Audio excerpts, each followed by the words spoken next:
Have you ever noticed that the people who threaten your peace the most never need to raise their voice? They don't shout, they don't argue, they don't even confront you directly. Instead, they use silence. A calculated, chilling silence that makes you question yourself, that forces you to fill in the blanks, that destabilizes you without them lifting a finger. And maybe, just maybe, you've been on the receiving end of that tactic your entire life, in your family, at work, in relationships where someone's subtle withdrawal made you feel insecure, guilty, or powerless. What no one told you is that Machiavelli understood this psychological battlefield centuries ago. He knew that silence is not the absence of power, it is the purest form of it. Because silence doesn't just remove your reaction, it removes their control over your reaction. And when you master this tactic, something shifts. The people who once intimidated you start to panic. The manipulators lose their grip. The social threats that used to dominate you collapse. Today, I'm going to show you Machiavelli's rule for instantly neutralizing anyone who tries to manipulate, disrespect, or psychologically corner you without saying a single word. Stay with me until the end, because if you understand this tactic deeply, you will no longer play the role of the victim. You'll become the strategist. Before we go any deeper, I want you to do one thing. Hit the like button, subscribe, and turn on the notification bell. Not for the algorithm, but for yourself. Because in the next few minutes, I'm going to give you psychological tools that can shift the entire way you deal with people. Tools that can turn you from someone who reacts to life into someone who controls the field. And if you want to be the first to receive every new video, every new insight, every new mental weapon I release, then turn on the bell so YouTube can't hide this content from you. Alright, let's go deeper. Because what comes next might just change the way you see power forever. Let me take you somewhere, not a memory, but a pattern.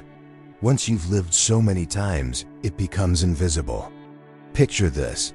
You're sitting across from someone, a coworker, a partner, a friend, and the conversation is normal. Until it isn't. They drop a subtle comment.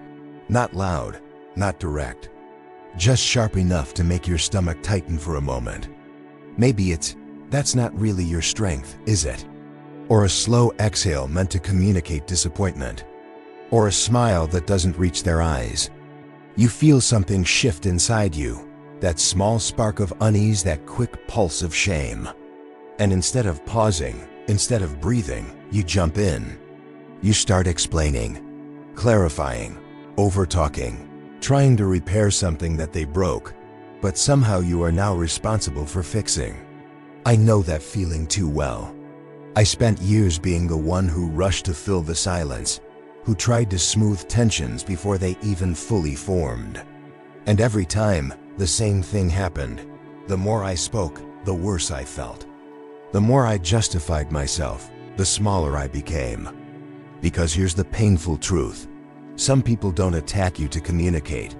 They attack you to pull you into a psychological arena where they have already prepared the outcome. And reacting means stepping into their arena. You've seen this at work. Someone challenges you in front of others. You react too quickly.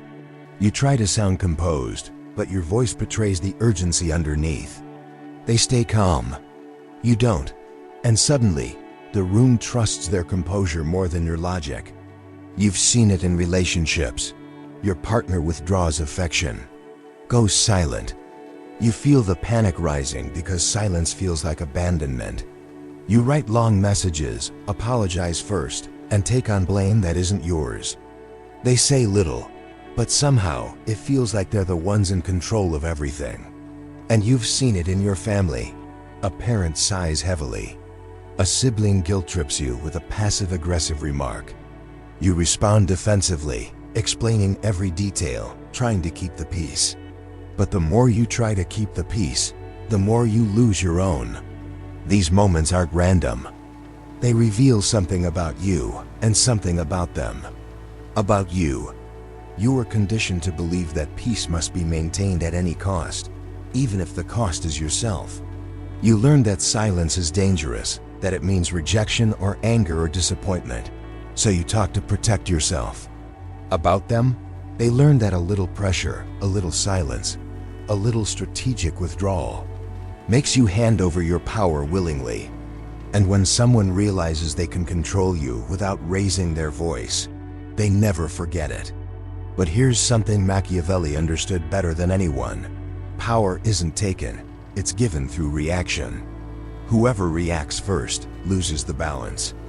Think about the people who intimidated you the most. Did they ever rush? Did they ever explain themselves as desperately as you did?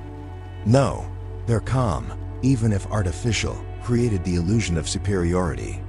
And you filled the silence because you feared what the silence implied. But silence doesn't mean weakness. Silence means you are no longer playing their game. The moment you stop reacting, something remarkable happens. Their certainty cracks, their confidence wavers. Because their control never came from strength, it came from predicting your behavior. And the minute you break that pattern, the entire dynamic collapses. I want you to understand something deeply. You are not overreacting. You're not dramatic. You're not too sensitive. You were simply never taught that your reaction was their weapon. That you need to explain yourself was the doorway through which people entered your psyche. That your instinct to fix the situation is exactly what keeps you trapped in it. And this is why silence, strategic, conscious silence, is so powerful. It denies them the script they rely on.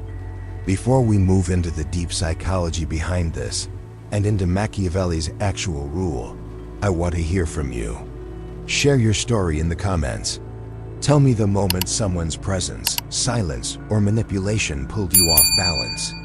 I read them, I learn from them, and I respond to as many as I can. Now let's go deeper.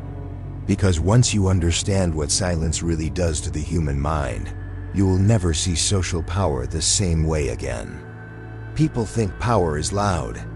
They imagine authority as someone who raises their voice, dominates the room, and commands attention. But Machiavelli, perhaps the most misunderstood strategist in history, knew the opposite was true. Real power is quiet. It's precise. It's intentional.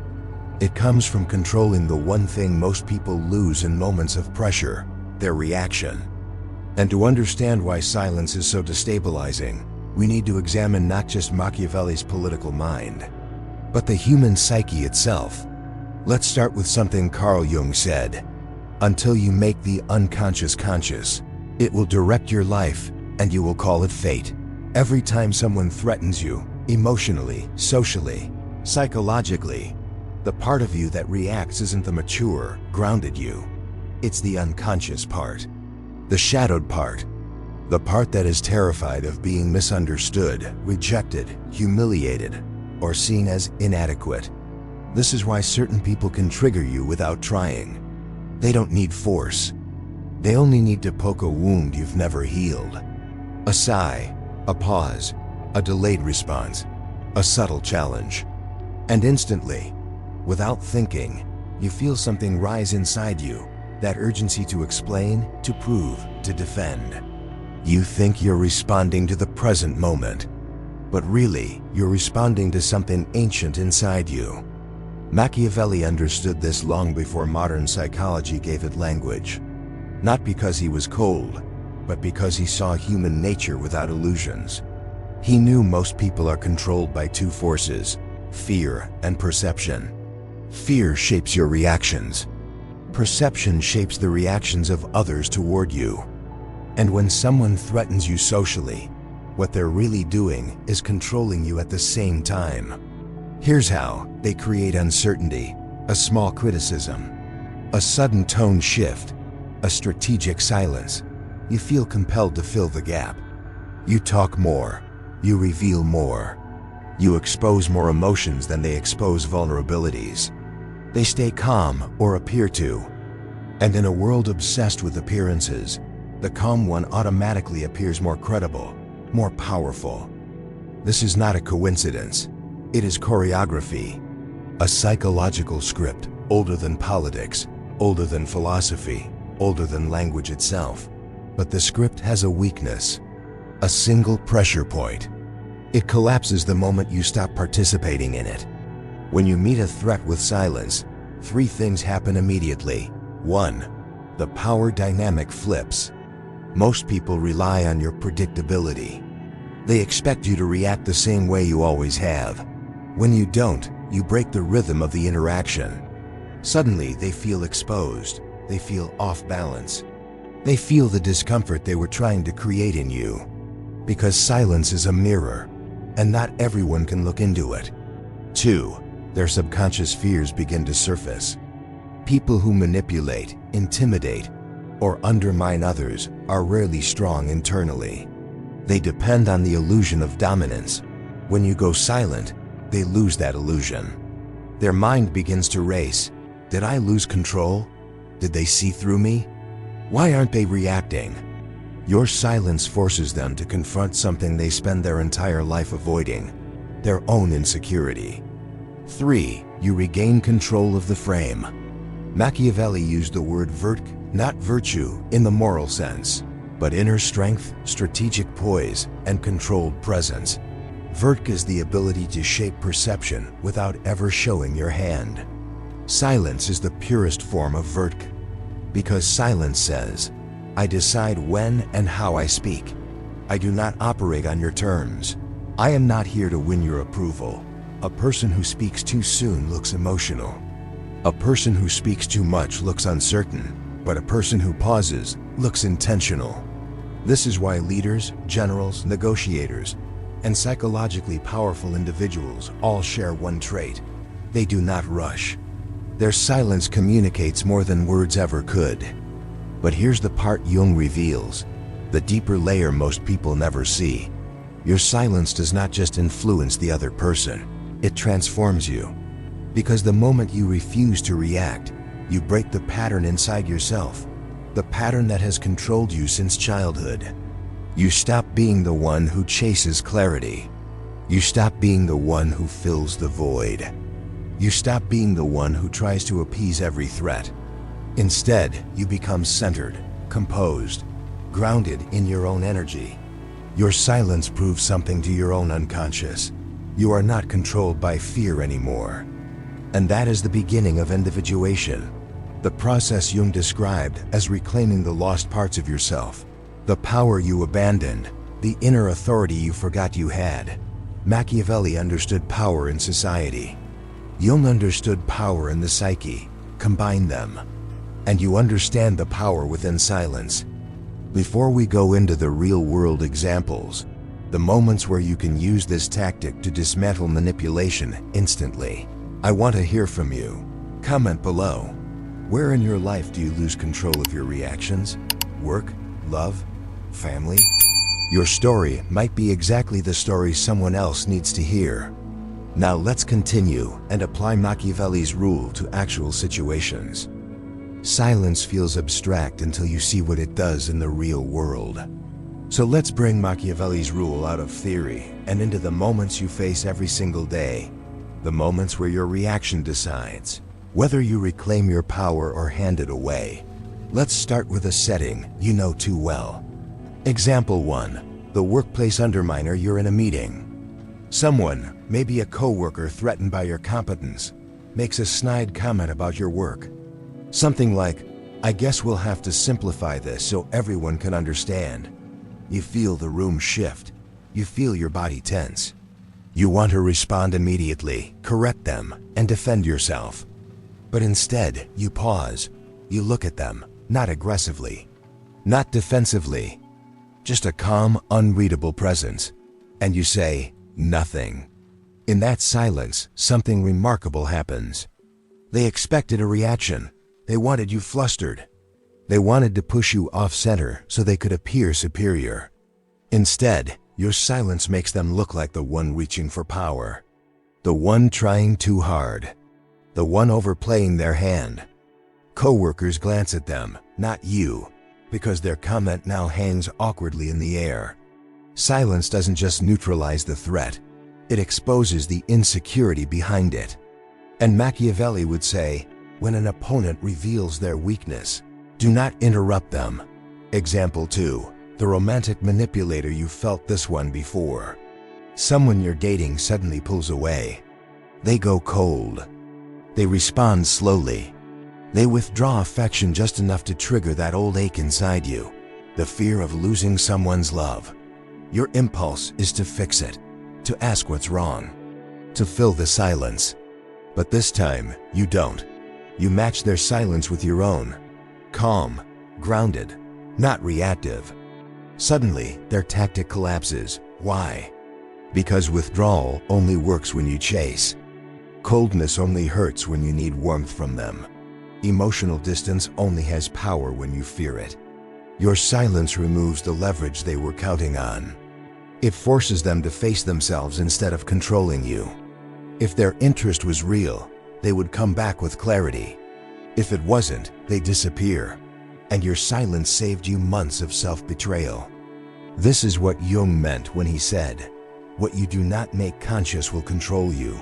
Silence makes the dynamic conscious.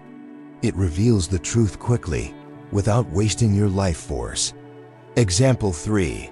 The family guilt trip. A parent, sibling, or relative sighs dramatically or says something like, "I guess you're too busy for family now." You feel the familiar guilt rise. You want to defend yourself, explain your schedule, prove your loyalty. But instead, you breathe, hold the moment, and say nothing. Your silence refuses the emotional bait. Suddenly, the guilt has nowhere to land. The manipulator feels their tactic slipping because it only works when you internalize it. Your silence says, "I'm not carrying emotions that aren't mine." And over time, they stop using guilt, not because they improved, but because it no longer works on you. These situations have one thing in common. Your silence breaks their script. Your silence shifts the frame. Your silence forces them to face their own intentions. Before we move on, I want to hear from you. Comment on your own situation below. A workplace moment, a relationship moment, a family moment. I read every story and I respond to as many as I can. Now, let's enter the most important part. How to apply this tactic with precision. The step-by-step method that transforms silence into power. Up until now, we've explored the psychology, the stories, the patterns. But this part is where the transformation happens. Silence, used without understanding, can look like withdrawal. But silence, used with awareness, becomes a strategy. Machiavelli never glorified loudness. He glorified control, the ability to decide what you reveal, when you reveal it, and to whom. And Jung understood the inner transformation required to make such control possible. So let's merge their wisdom into a practical, precise method. Because silent power is not an accident, it's a discipline.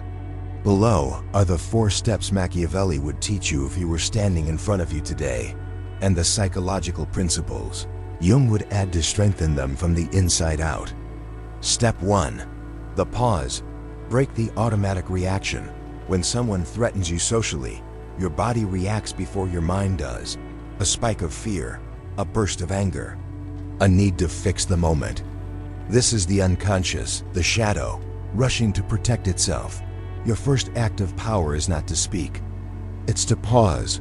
A single breath, a single moment, a gap big enough for consciousness to slip in. Because the moment you pause, you re-enter the situation as a player, not as a pawn. The psychological script they prepared no longer works. Their aggression, their manipulation, their coldness hit a wall they didn't expect. The pause doesn't scream power, it radiates it. Step 2. Withdrawal of energy. The silent reclamation. Silence isn't just the absence of words. It's the withdrawal of emotional fuel. Most social threats rely on one thing: your energy, your defensiveness, your explanations, your panic, your guilt. You need to be liked. When you go silent, you take all of that back. You stop feeding their sense of superiority. You stop validating their tactics. And internally, something shifts. You feel a sovereignty you haven't felt in years. This is what Jung meant by reclaiming the self. When you stop giving away psychic energy to dynamics that do not serve you. Silence is not shutting down. It's coming home to yourself. Step 3. Letting silence reflect their behavior. Most people use silence as a weapon. You're going to use it as a mirror. Here's the truth. Very few people are ready to hear. People show their real intentions when they face your silence. If they meant to hurt you, they double down. If they were testing you, they would become uncomfortable. If they were manipulating you, they would panic. If they care, they soften and reach back with honesty. Silence forces their unconscious patterns into the open.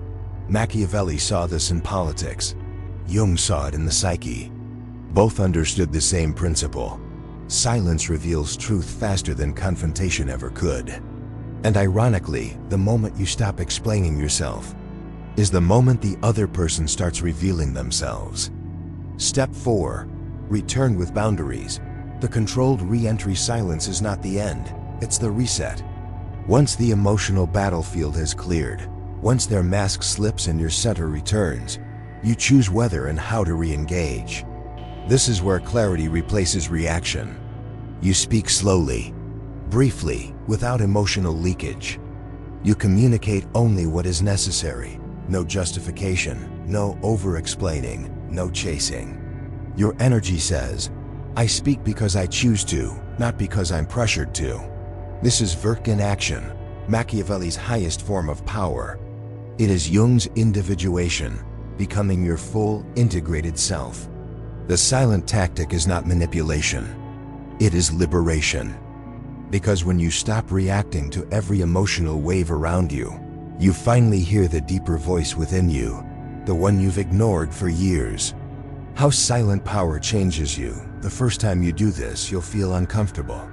Your nervous system is used to pleasing, fixing, and smoothing. But then something extraordinary happens. Your mind becomes calmer. Your reactions become slower. Your boundaries become clearer. You stop giving yourself away in small, unconscious pieces. You stop chasing people. You stop entertaining disrespect.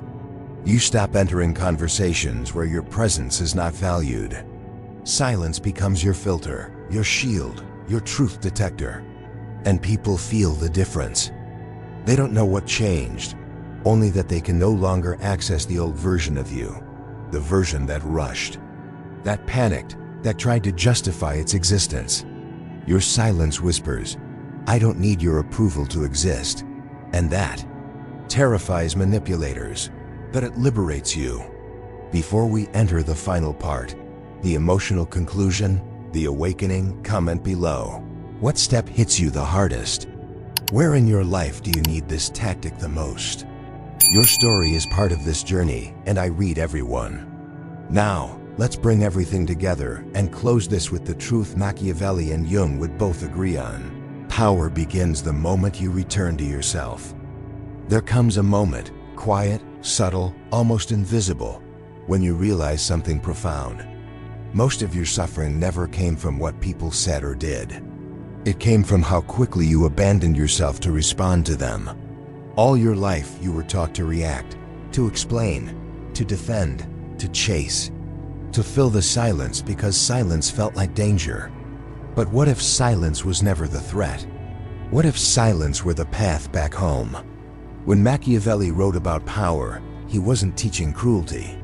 He was teaching sovereignty, the ability to remain grounded in yourself even when the world tries to pull you off balance. And centuries later, Jung echoed the same truth. The person who knows their inner world cannot be controlled by the outer one. Think about your life for a moment. When did you lose your peace? It wasn't when someone criticized you. It was when you reacted to the criticism. It wasn't when someone ignored you. It was when you rushed to regain their attention. It wasn't when someone disrespected you. It was when you tried to prove your worth to them. You've spent years fighting battles that were never yours to fight. Battles created by your fear of being misunderstood, unloved, or seen as not enough. But something changes the moment you choose silence. Silence is where your power returns, where your self-respect rebuilds itself, where your emotional spine grows back. where your old patterns crumble and a new identity emerges, not the reactive one, but the sovereign one. The version of you that doesn't rush, don't panic, doesn't give the world the keys to your emotional state. Silence is not you disappearing. Silence is you stepping into the highest version of yourself, the one that doesn't need to prove anything. Because here's the truth, most people never learn. You don't win by overpowering others. You win by refusing to be pulled into their chaos. You don't dominate by speaking louder. You dominate by keeping your center while they lose theirs. You don't neutralize social threats by attacking them. You neutralize them by staying unreachable, inwardly untouchable. And slowly, the world begins to respond differently to you. People who once intimidated you hesitate. People who tried to manipulate you retreat. People who underestimated you start watching their words, not because you became aggressive, not because you became cold, but because you finally stopped betraying yourself. This right here is the transformation. This is where victimhood ends and sovereignty begins. This is where you stop living as a reaction and start living as a presence. You are not here to be controlled. You are not here to be drained. You are not here to be shaped by other people's insecurities. You are here to become conscious, to become whole, to become someone whose silence is not emptiness, but authority. And the world will feel that difference. Now, before you leave this video, I want one thing from you. Comment on the insight that hit you the hardest. Tell me the moment you realized you've been giving your power away, and the moment you decided to take it back. And if this message awakens something in you, like the video, subscribe to the channel, and turn on the notification bell so you never miss any of the deep, awakening content coming next. Because this journey has only just begun. Your power is returning. One silent moment at a time.